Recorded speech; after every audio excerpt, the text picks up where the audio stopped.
I want you to move from overwhelmed by information to confident in what really matters. I want to help you move from being unsure towards direction and purpose in your healthcare. I want to introduce you to health experts. I want to let you in on tough conversations on women's health. I want to give you a place where you can lean in and learn how to take care of yourself. Let's transform your health. Let's get clear on your goals. This is Women's Health Unplugged. I'm your host, Dr. Jordan Robertson, naturopathic doctor. Welcome to another episode of Women's Health Unplugged. I am incredibly excited about this podcast interview and this topic in particular. I've waited and waited for us to address this topic because I had a certain person in mind that I wanted to have this conversation with.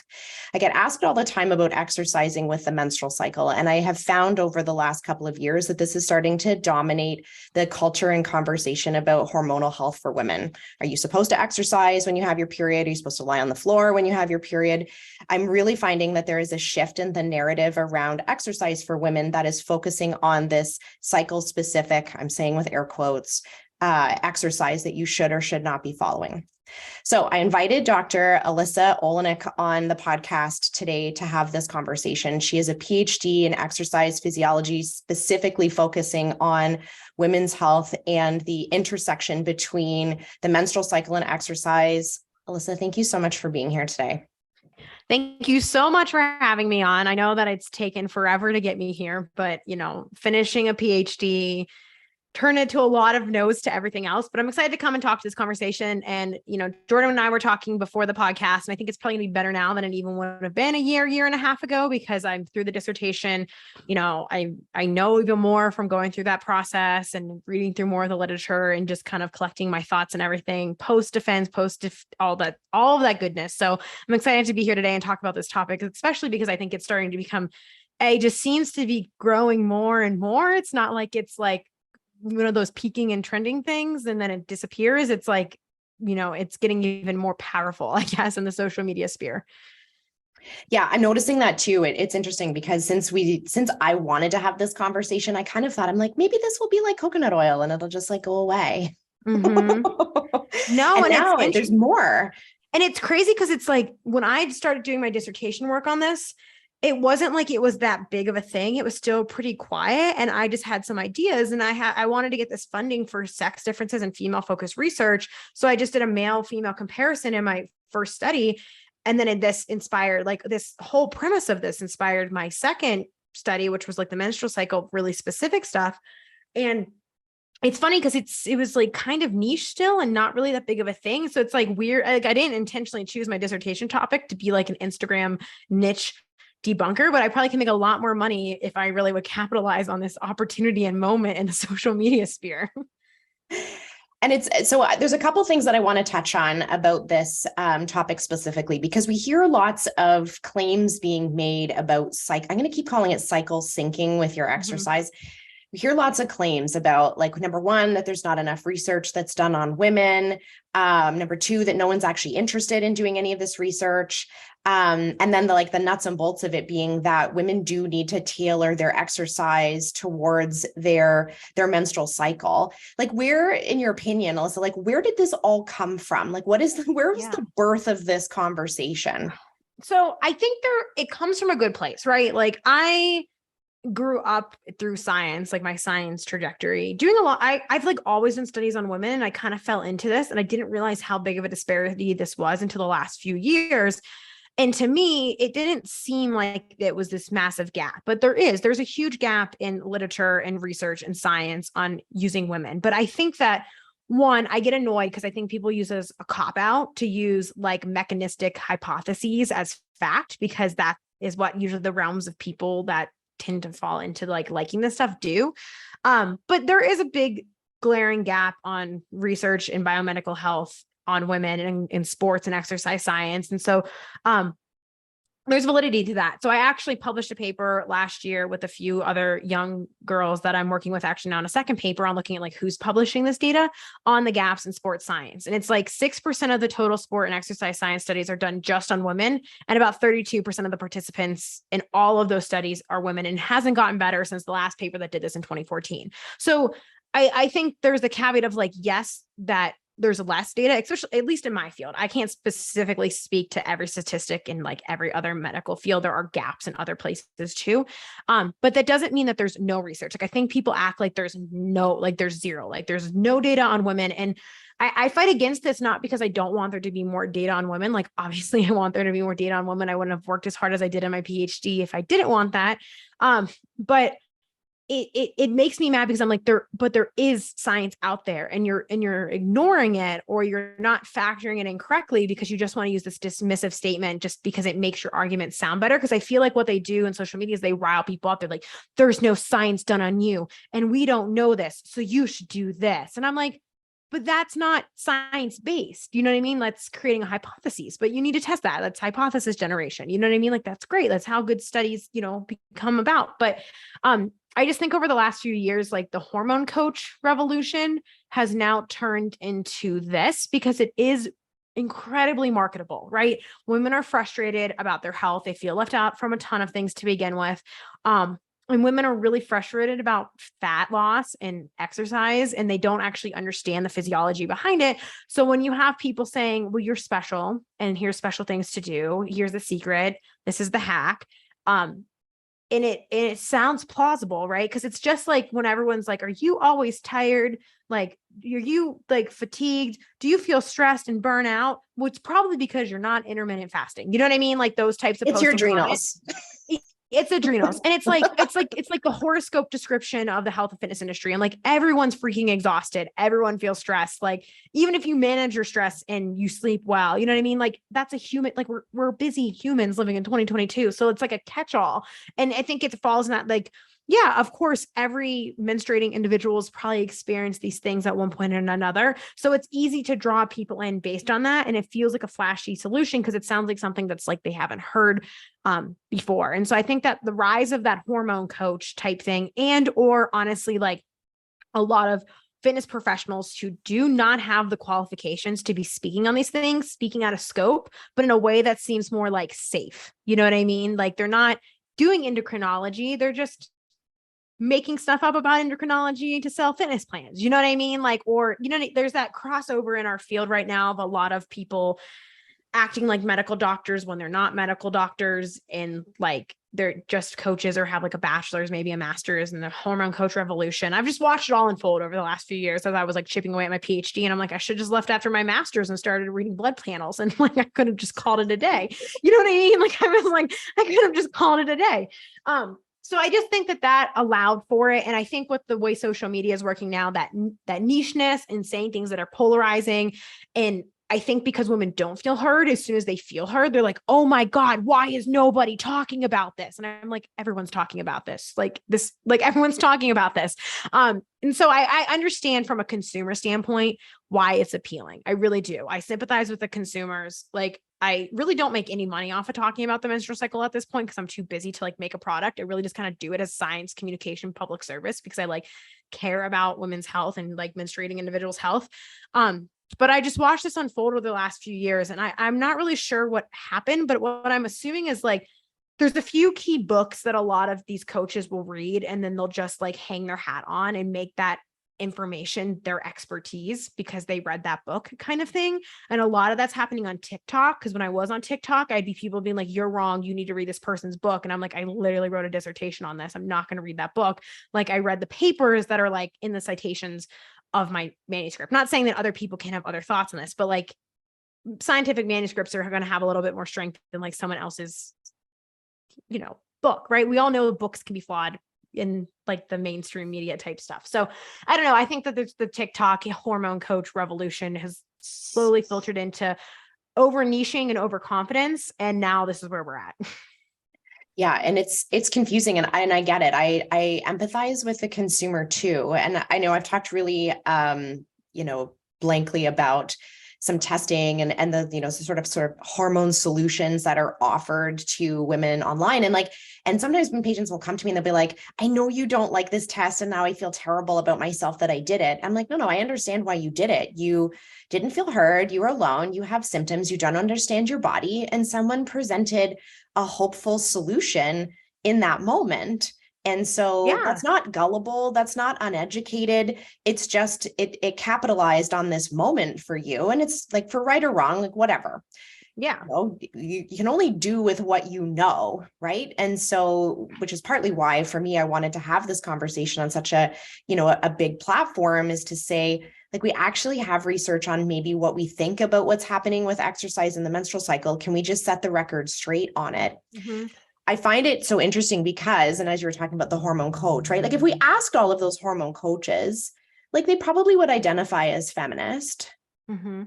right? Like, yeah, like woo woo, pro women. And yet so much of that messaging that comes through in the cycle syncing, hormone coaching, it's not anti-feminist. I'm not saying that. However, it's certainly I think it's not just the same fit. I'm sorry to talk over you, No, but go. I say this all the time.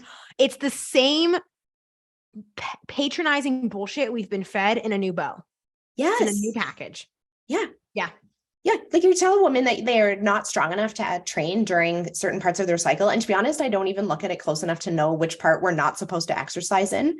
Every guideline that you get from every page is different. I love it. I love it because I look at their pages and I scroll in anger, and I feel bad because some of these people that do this and promote this and post like this are probably going to listen to this podcast, or they follow your stuff because of a lot of them follow me and they blatantly post things that go against what I say, but they think that I support them. And then I have these weird, awkward conversations where they're like, yes, that's exactly what we should be doing in response to what I say.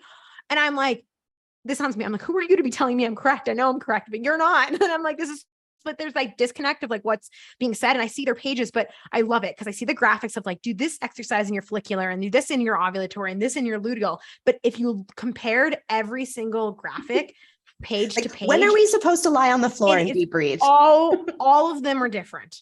Every single exercise prescription that I've seen for the menstrual cycle, I swear to God, there's like some common themes, but they're all different. Like there's just no congruency because it's kind of everyone just making it up. Mm-hmm. Like they're just making 100%. it up. Yeah. And it's funny because when I was training this summer at my cottage, so I spent a month living in the woods, and I have a full like rack and everything. And I trained there for a full month, and I went to like make a reel about something else. And I was flipping back through and I was like, oh, I've been training for a month. And I'm like going through like squats. I was like, oh, during one of those weeks, I was supposed to lie on the floor and deep breathe, right? According to the menstrual cycle exercise guidelines. Your body is very fragile. And if you even elevate your heart rate, your cortisol will spike, and then your estrogen will spike and your progesterone will tank and you'll become imbalanced. Screwed. And then you'll have acne and gain weight and you will die. But back to the feminism thing, like you're right. Like it is this idea that women are weak and there are these times that we shouldn't push.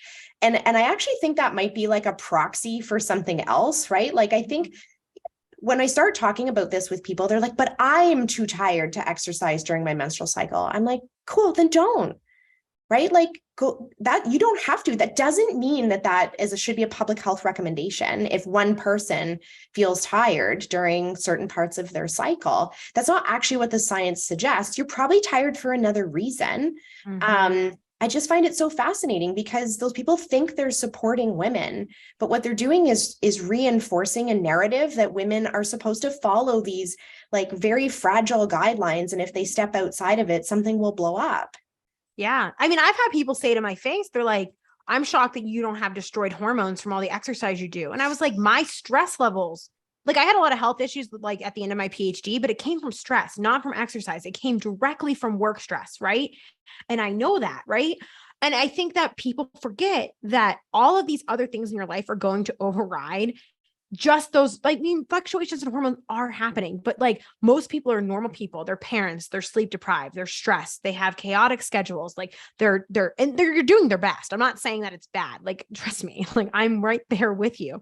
But those things, like the things that you should do in response to those things altering your training are the same. It's not like your menstrual cycle is this huge special category. It's just on that list of things that if you're having a shit day because you didn't sleep well and you're burnt out and you're stressed, like you don't need your menstrual cycle to be used as an excuse to take a break. Like you've always had the permission to take a break. And I think that's radical, because I do think that a lot of this also stems from women misusing exercise. And so I think so many of these coaches basically quote unquote screwed up their hormones because they underate and over exercise. So what they did is they reduced the intensity of their exercise or their volume, irregardless of if they increase their food or not, they increase the exercise volume. So at some point in that change, their energy intake was more matching their needs and desires. And that will naturally, like, I mean, I'm not repeating this to you, but like to your audience, like if you're in a oh my God, I can't say it. If you have loss of like ovarian function or suppression, I'm literally losing my words.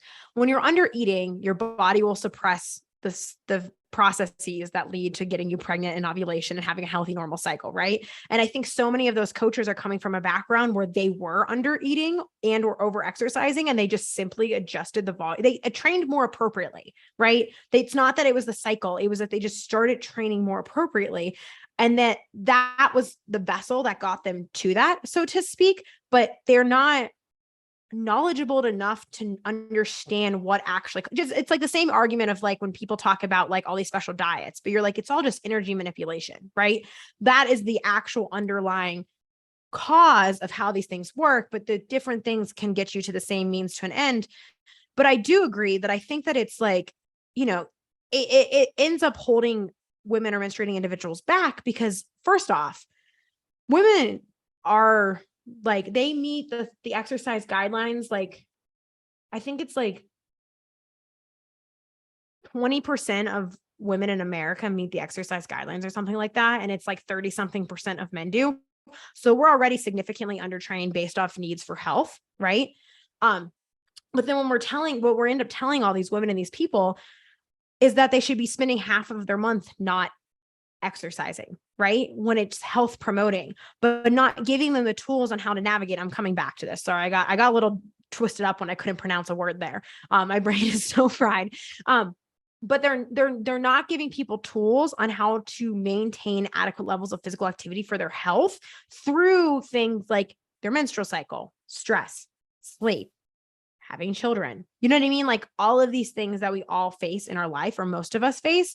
And instead they're giving this bow of like, hey, well, actually you do get to have a day off. And I think that is relieving for a lot of women, where they feel like they were never allowed to say that because of the messages we get, circling back to the over exercising thing. Like they have to be pushing themselves all the time, doing HIIT all the time, cardio all the time, starving themselves. And like, yes, those are things that are going to make you feel like shit. Yeah. That's why you feel like shit. It's maybe not your menstrual cycle, but adjusting those things will account for so many of those other things. But your hormonal fluctuations month to month could be like, their effect on your performance and your recovery and your adaptations are so easily overridden by those other things happening in your life. And that is okay to say, whether it's your period or like I had a really terrible day yesterday, really stressful news happened. And I decided to not do my run not because I was in my follicular phase or luteal phase or active pill or inactive pill of my birth control pack. It was literally just because I was like, this is probably not good for my body today. And I'm a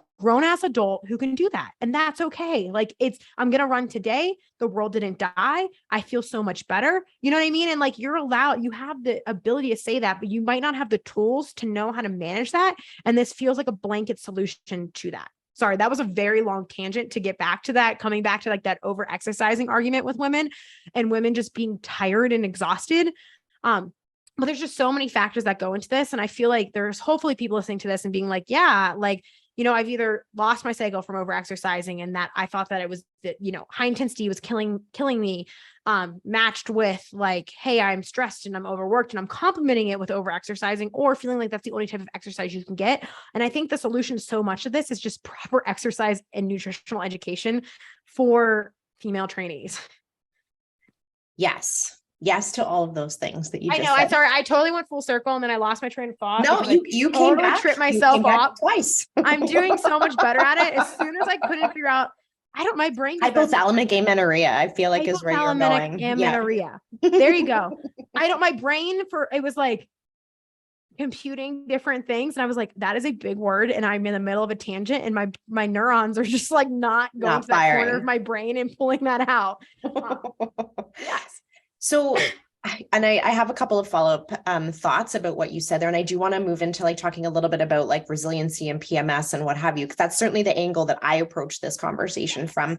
But like, what actually is happening to performance during the menstrual cycle? Like, can we break that down for a second? Like, when we think about those phases, like, I want to know, is it even enough for us to worry about? And I will say that my bias is, I don't work with elite athletes.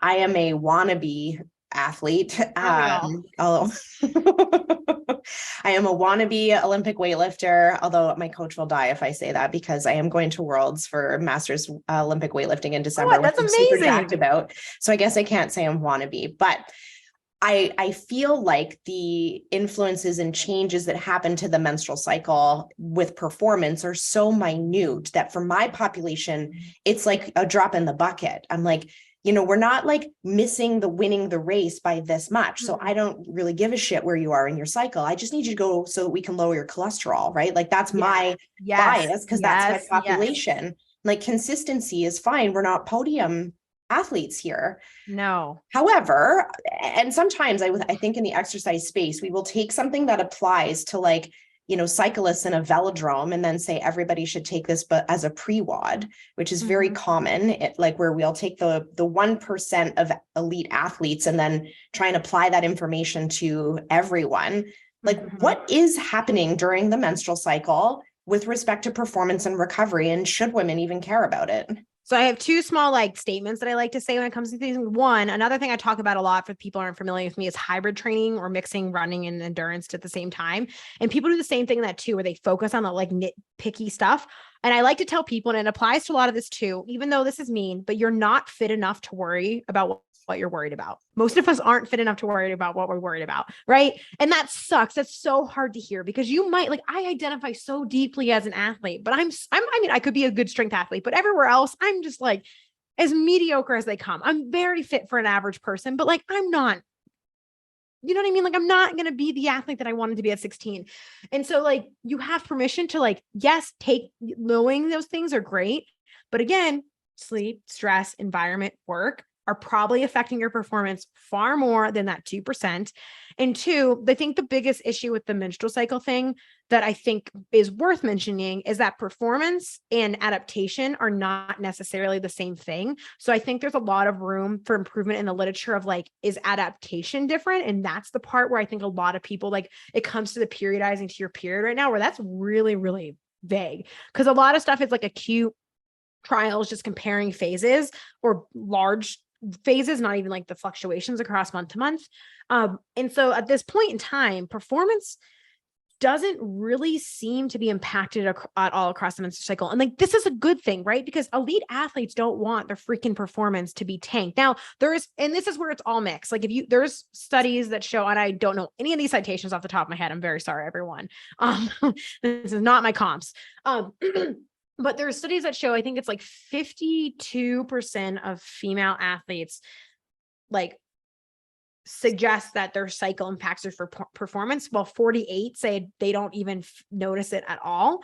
And when you look at the literature of these things, it's super mixed. It's all over the place. It's pretty much 50-50 when you look at the studies, even at the individual traits and characteristics, and the direction of which it improves or like it gets worse is almost different for every characteristic. So like aerobic training, anaerobic training, strength and power output. There's a good review it's like Carmichael et al. I think it's a 2021 or 2020 paper that does a good job like looking at these individual characteristics. So that Carmichael paper and the McNulty paper, those are the ones I do know the author's name on, are probably like the two ones that I refer the most, because they're kind of reviews of this. So the Carmichael paper does a good job at comparing like individual characteristics of it. And it really comes down to like, well, it's like 50% of the studies say there's no difference and 50% detect differences.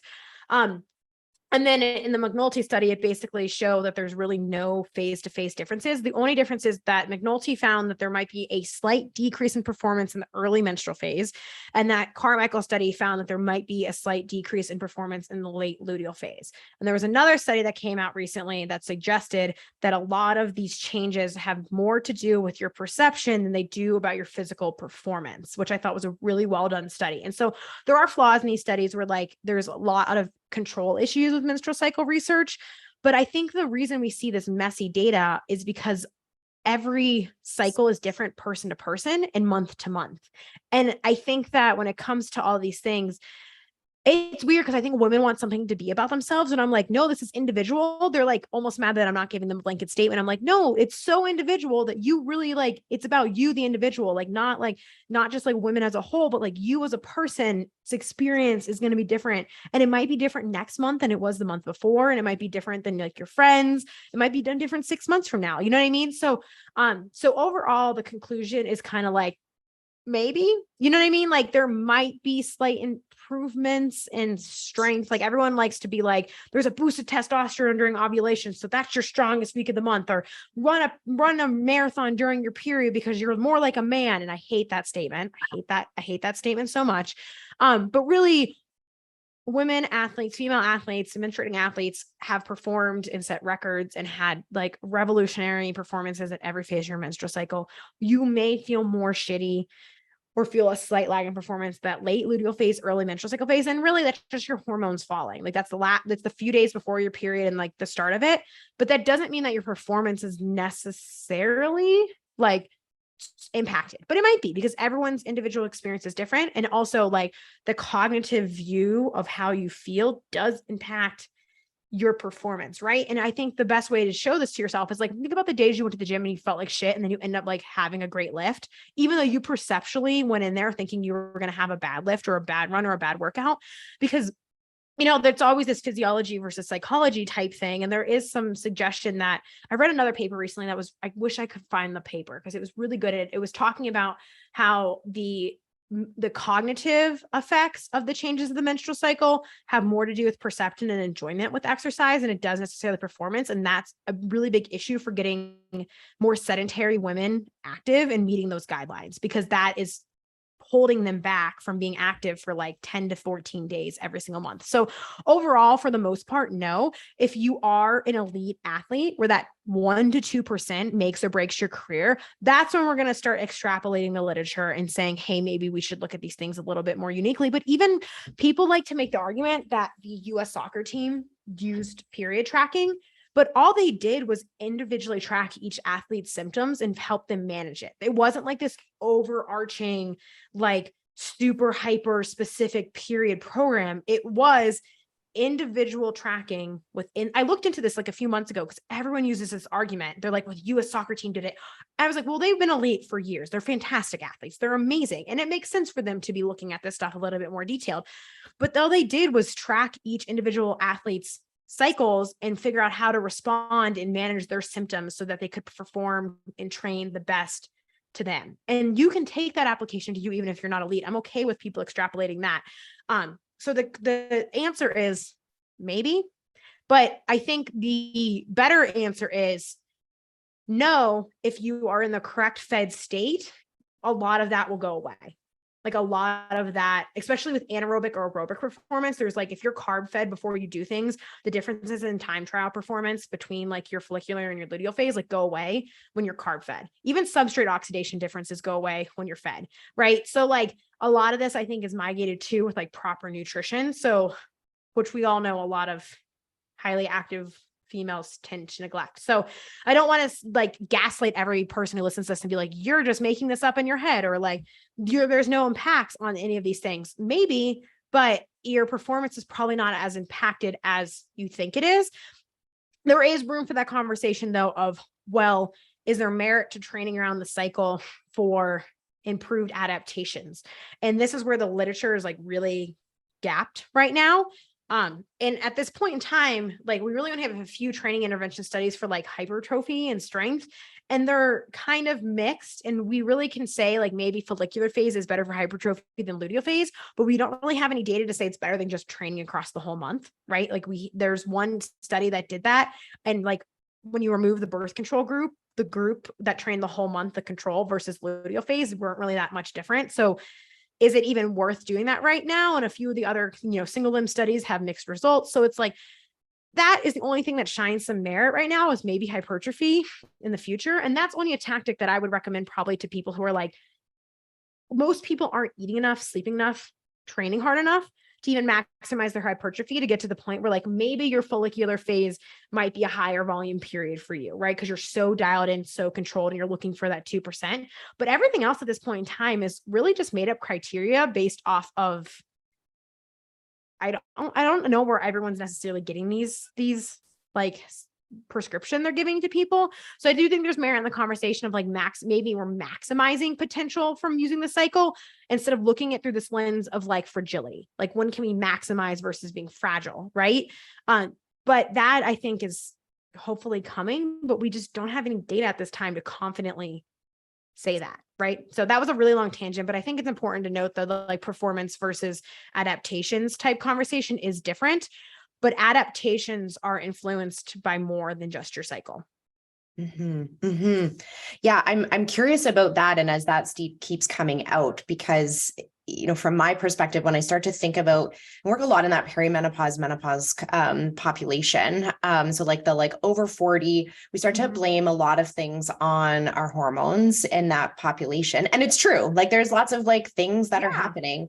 But the underlying challenge with the symptoms that people feel during that time isn't solely caused by their hormones, right? It's also caused by their life intersecting with hormone change. And what I'm curious about or interested in with this, like with the exercise research, is where that intersection is between people not feeling well when their hormones fluctuate, right? From a PMS, PMDD, and then perimenopause to menopause, like mood perspective, and the intersection with that and our lack of consistency with exercise. Because I think, a lot of the reason why people don't feel well when their hormones change is because of stress.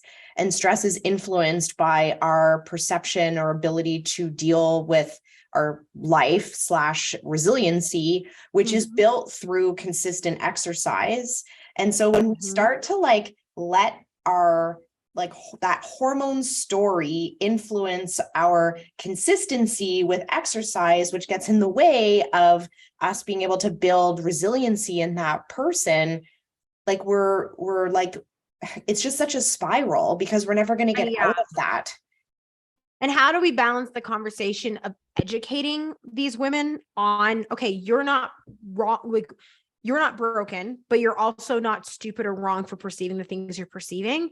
But also, I'm not going to tell you that you're fragile and these things make you broken and that these things make you like incapable. And I think that there's a delicate balance in that conversation, because I think that, especially because like my postdoc work right now is in postmenopausal period. So I'm definitely like more exposed to some of this now, and I'm still much so learning. But I think like women just want to feel heard.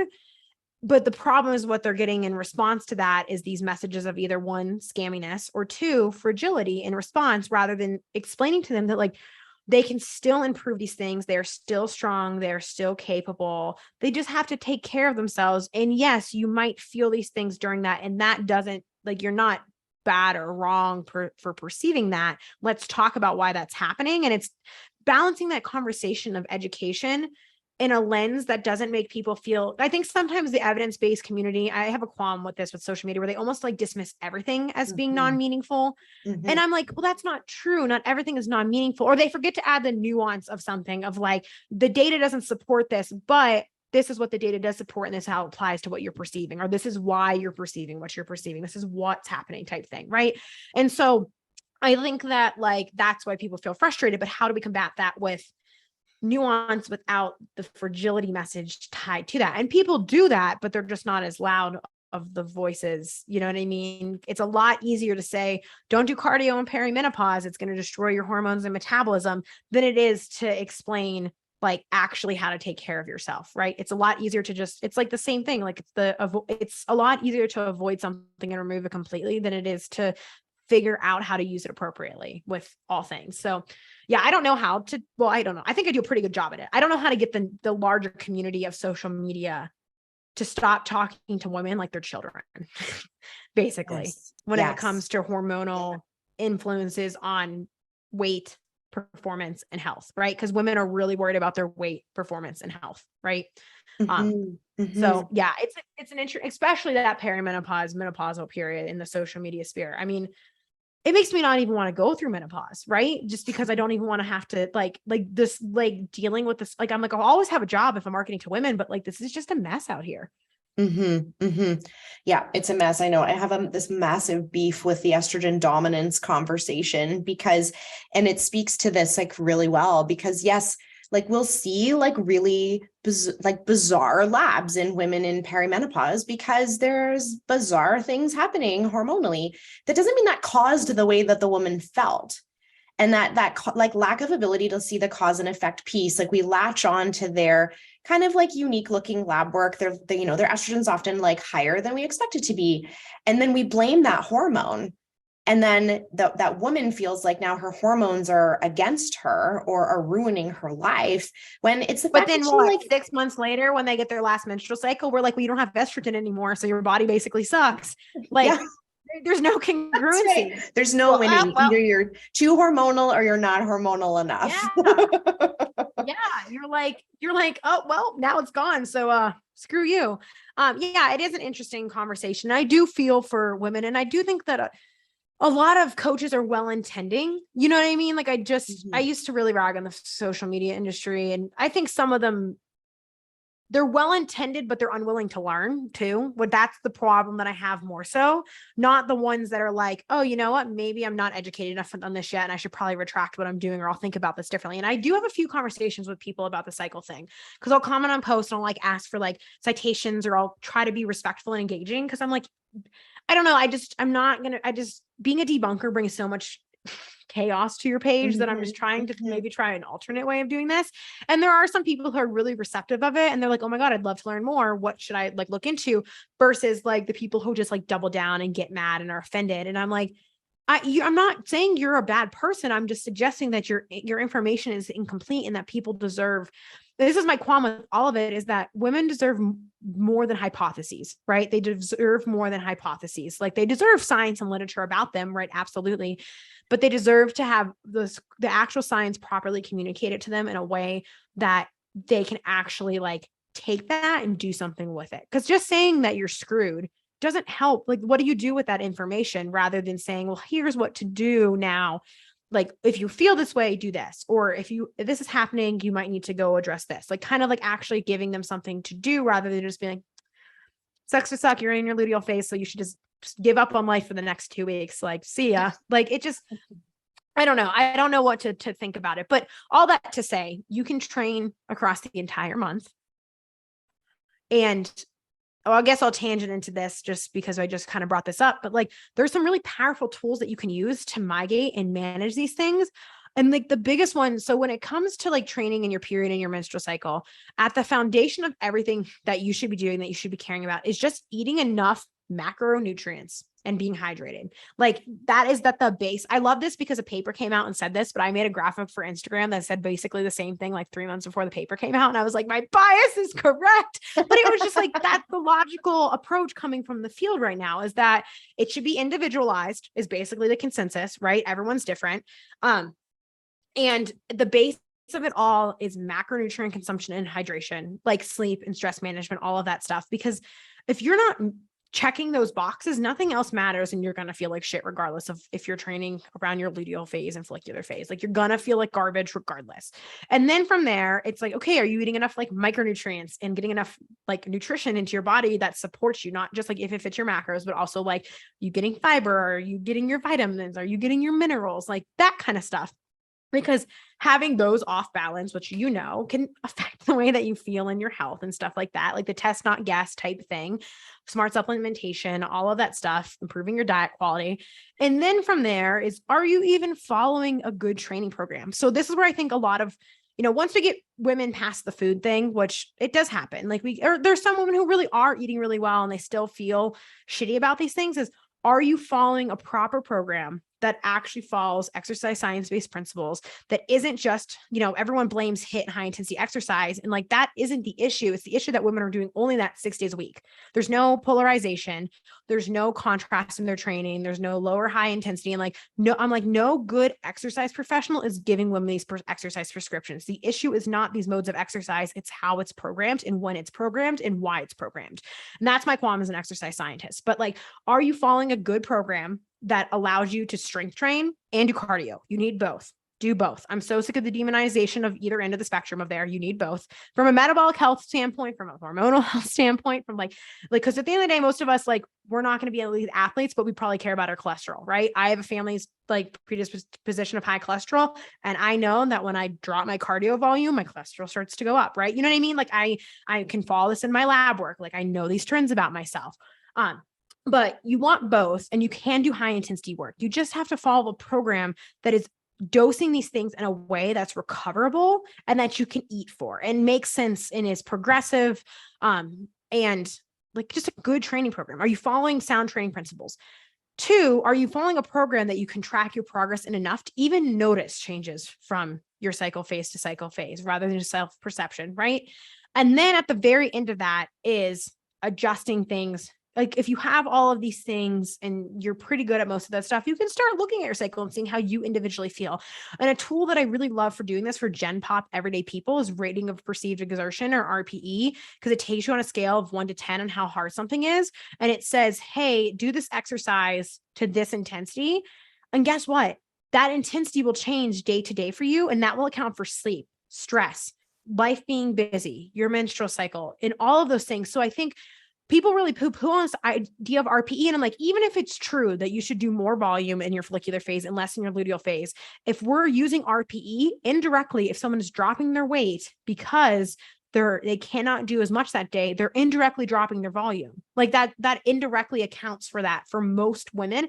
And I think that it's kind of a great thing, because I think for so many people, you're so exhausted and tired because you have so many other things going on. Do you really want to think about changing your training plan every single week of the month? I hear from a lot of women, that's one more thing that you have to do. But if you do have symptoms and you're someone who it does affect your training more, you can use this and say, you know what, a 7 out of 10 to me today is 20 pounds less, and not judge yourself for that, and not compare the training book from the week before to that week, and know that about yourself. But that doesn't mean that you're harming yourself by doing that. Or you can increase a rest day, you take an extra rest day, or increase food on those days, or prioritize sleep more during those phases where you might feel a little more run down than other phases, things like that. That's when we start thinking, okay, you're controlling all these controllables. Where are we maybe needing to do more pre or intra workout carbs? Maybe caffeine will help this on these types of days. Maybe we should prioritize 30 minutes of sleep these weeks if that's really an issue for you, or you know what I mean?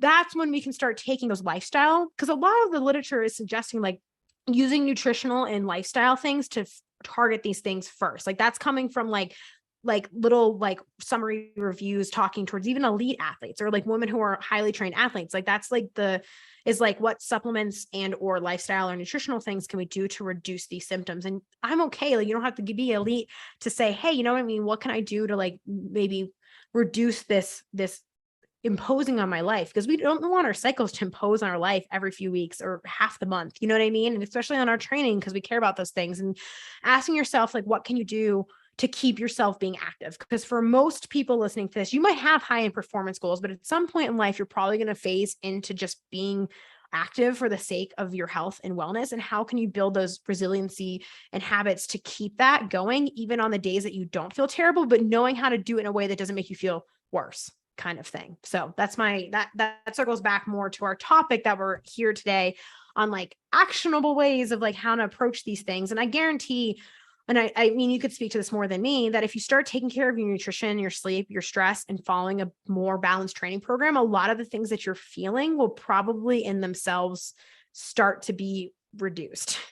Yeah. Yeah. And then PMS gets better, right? Which is the funny thing. It's, the most of those symptoms that are hormonal is your it's one more stressor, right? Ovulation is a stressor, but what we've taken from that is that that's such a big stressor that we need to stop doing all the things. And it's like, no, you're feeling like it's a stressor because you're underfueled, underexercised, underslept, overworked, underloved, right? That's why you feel ovulation in that way. It's because of the rest of your life. It wasn't the hormones first, right? It was your lifestyle that came first. And I love that you bring the ovulation point up, because that's a big thing that I think people ignore completely in this field, is they blame the luteal phase for everything. And I'm like, there is a large subset of women who feel like shit during ovulation. And that's when they're told to set their PR, like run the hardest, do their hit, like go all out. And a lot of females feel crappy. I had an athlete reach out to me once that was pretty high level, and she was going to competition and she asked me what to do. And I was like, the only thing I can think of, like, if you have to compete during that time, is caffeine and carbohydrates. Like, that's the two things that are going to improve your performance. That if this is an issue, because I was like, you can't change that that's happening in your body during that time, but that's because, like, that's in the day. Like, if I sit here and tell everyone, I'm like, yeah, you're going to do like shit on those days. Like, that's so defeating to hear. Right.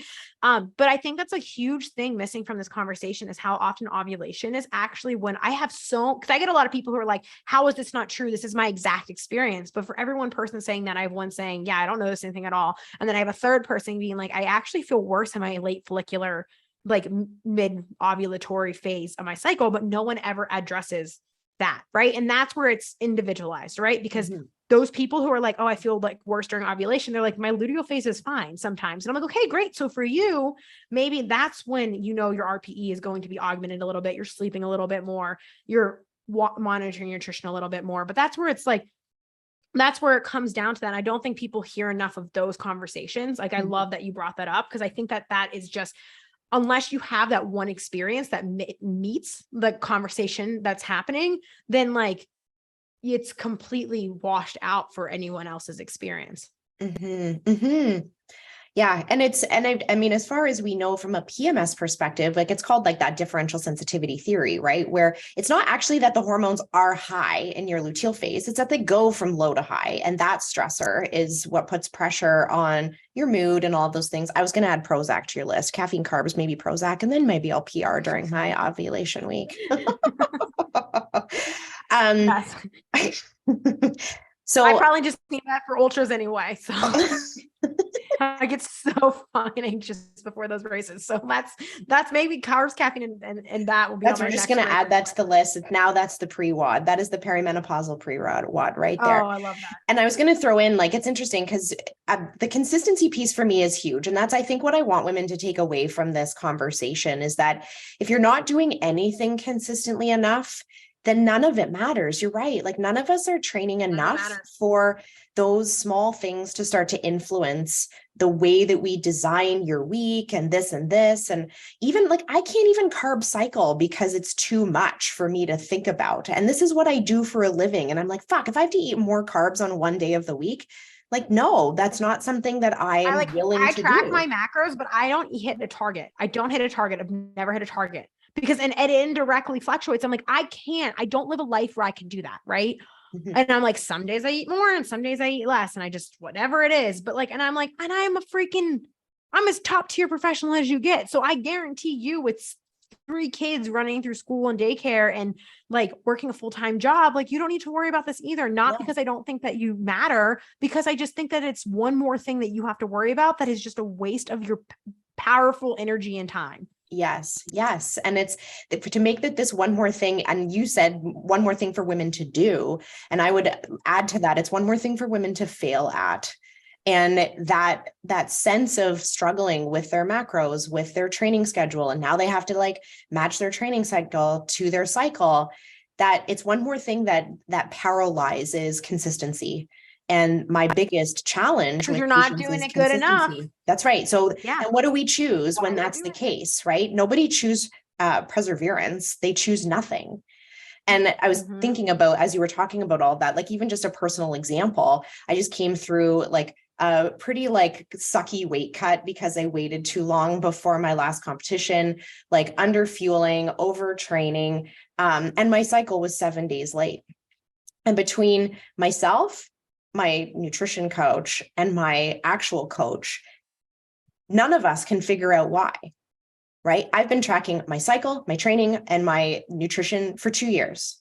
And we don't know if it's because I didn't sleep, if it's because I didn't have enough fuel, if it's because I'm old, right?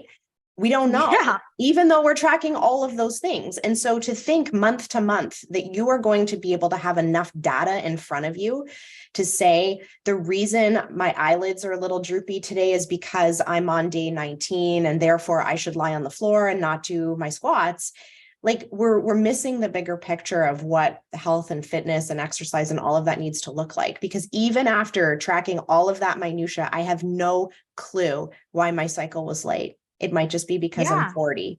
And so when we start to try and like almost like reverse engineer what you should do based on your last month's cycle, or maybe how we are thinking you might feel with this month's cycle, all that leads to is less exercise. And that's a problem for me, for women, that when the answer is exercising less, we're missing the boat.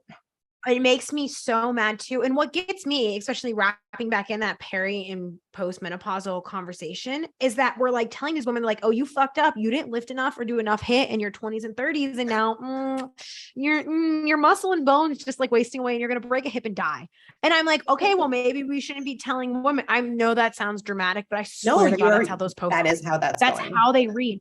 And I'm like, okay, then why are we telling women in their early 20s to 30s, oh, honey, no, do less. Don't train. Don't lift. Don't work out. Oops, you're pre-osteopenic and you just started menopause. Like that is just like, and especially because the rates, like once estrogen obviously is lost and the menopausal period, like the rates of metabolic health that are like that, the rates of metabolic disease go up in women. And like, we know these things and it's so scary, but I so badly want to do a project looking at lifelong exercisers going through the menopausal period versus non-exercisers, especially because this generation is like the first generation of women who actually did exercise their whole life because it's officially become like a thing. And I'm like, I just think about like the polarization, the complete difference in the exercise prescription given to these populations. I'm like, why are we not really reinforcing that these women let's figure out a way to keep women training or people with the menstrual cycle training across the entire month? How do we allow them to keep being physically active when this population has higher rates of increased weight status, they have higher rates of metabolic disease, and they have lower physical activity levels? Even like the 30s, the women in their midlife, 30s, 40s, before the menopausal period, like they have high rates of these things. And I'm like, reduced physical activity is not the answer. It is for those women who were training for marathons while doing CrossFit and then eating 1,500 calories a day. Yeah, probably dial it back a little bit if you're not willing to eat more. Like if you're not willing to eat more, you're going to have to do less. Absolutely. And you probably are going to feel better because you're not overdoing all of that. But the exercise prescription just doesn't match the health outcomes that we end up worrying about in that later phase of life. And that, yeah, I every time that we tell women to work out less when they're already so undertrained or poorly trained, it makes me so mad because I'm like, no, just say that you don't know how to program. Just say it. Just say, I don't know how to program and move on with your coaching. Like just say what you actually are saying. Cause that's what it comes down to is you don't know how to program, and that's okay because you can learn that, or that's someone else's job. Yes. And normalizing, I think seeing more and more female athletes and menstruating athletes talking about their experience with their menstrual cycles also helpful. Like, yes, I sit for an extra 10 minutes in my car, like contemplating life before I go in and train during my luteal phase, but I still go in, right? Mm-hmm. There is one time a month where I leave the gym crying for no reason. I still went, right? I call it crying in the Kroger parking lot day. Where you're just like crying in the Kroger parking lot and you don't know why you're crying in the Kroger parking lot. And like, honestly, this conversation could expand to like, I've been on birth control since I was 18. And I know it's the most taboo thing to say because you're like, oh, that's the worst thing for health and performance.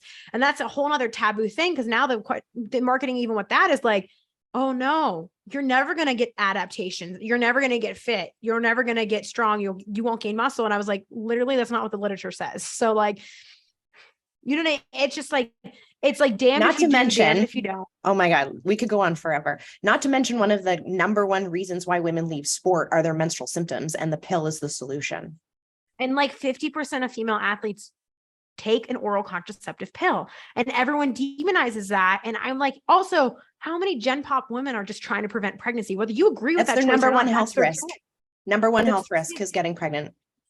Yeah, that's a health risk and choice in itself. And then people are demonizing it and being like, it's killing your gains. I'm like, okay, yes, we can say that there's probably a little bit more like CRP levels elevated in the blood after you, because you're on birth control. But I was like, you know what happens when you get a baby? Your progesterone spikes, and you know what happens? Your muscles are really wasted then too. So I'm like, I'm going to take that little bit of an extra risk there. You know what I mean? Like a little bit of catabolism. Okay. Like I'm doing okay, I think. Like, you know what I mean? I was like, getting pregnant would be like a lot worse for my gains if you ask me. You know what I mean? But we could rant about the exercise. Say thank you for coming to our TED Talk.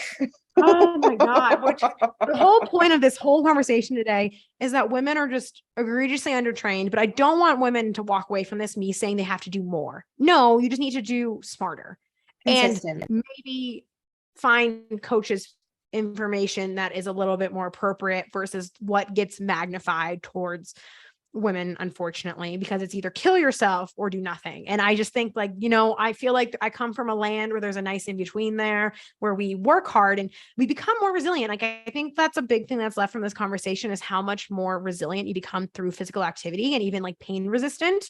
And it makes you tougher mentally and physically. Like there's studies that show that people, like, I think they were done like a really long time ago. So like these could be invalid by this point in time, but it was cool showing that like athletes who are higher trained, or if they're in a marathon training cycle or things like that, they'll hold their arm in like an ice bath longer than non-athletes, or when they're like, those athletes are like not in a high training cycle. So there is something to be said about like exercise.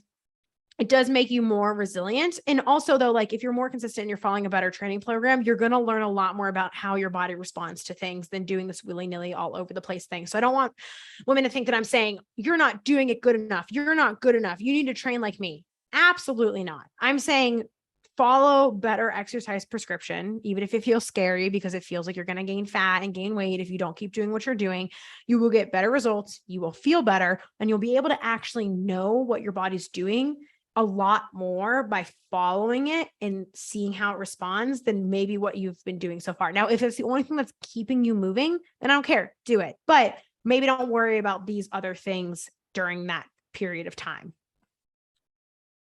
Mic drop. There, we did it. We got the conversation out. It just makes me really sad. It makes me sad too, because I think about, and when I think about all the amazing things I've got from sport out of my life, right? Like all the things, the confidence, the resiliency, the tears, the success, like all of the things. I just want women to have that, right? There's no reason why they can't have that.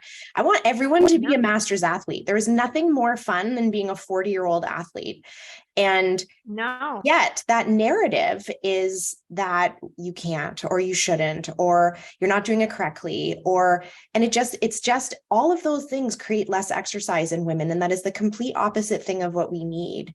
And so it comes with the narrative, you're destroying your body. And I'm telling you here today, if you're listening to this podcast, you are not destroying your body if you are doing it correctly. This stuff will improve almost every single metabolic health outcome possible for you if it's done correctly. And that's what you should care about at the end of the day. But no, I love that approach. And that's why, like, even though I'm like technically could just be a full-blown female physiology page, I'm not, because I'm like, no, I'm still going to talk about running and lifting and treating women like athletes, because that's the things that's going to save their life, not me talking about hormone fragility every single day. That is not actually going to improve a single thing in their health. It's just going to make them more stressed. So I definitely want everyone to follow you on Instagram. You're one of my favorite pages. I feel like I share something like every 2 days to our audience. How else can our listeners find you? How can you just mention your podcast quickly? Like, let's just wrap up by sharing where they can get more of you.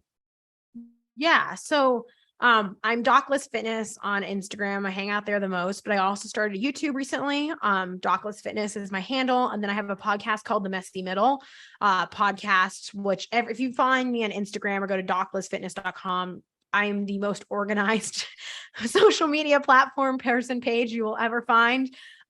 Everything's organized. So if you're looking for more information on this topic, I do have a few podcasts out on it now as well, on my own podcast that are like either on my YouTube and or podcast, depending on when they were released. And then all of my previous content and social media posts are organized as blog posts on my blog under the female physiology tab. So you can find all the things you're looking for and more on there. But if you just go to doclessfitness.com or doclessfitness on Instagram, so that's DOCLYSS and then just fitness.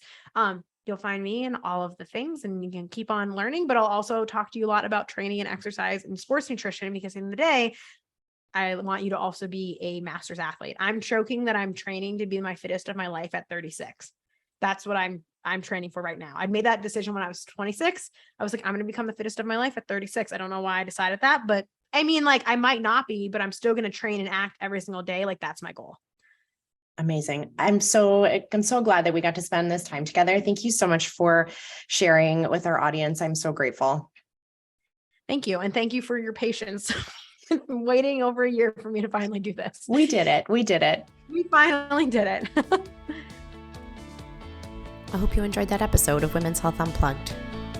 My goal is to help you feel more confident about your health. Please remember that what we talked about today in the podcast does not constitute medical advice, nor was a doctor-patient relationship formed. If you have questions about your healthcare or about how today's topic pertains to you, please take it up with your family doctor, your specialist, or someone on your health team.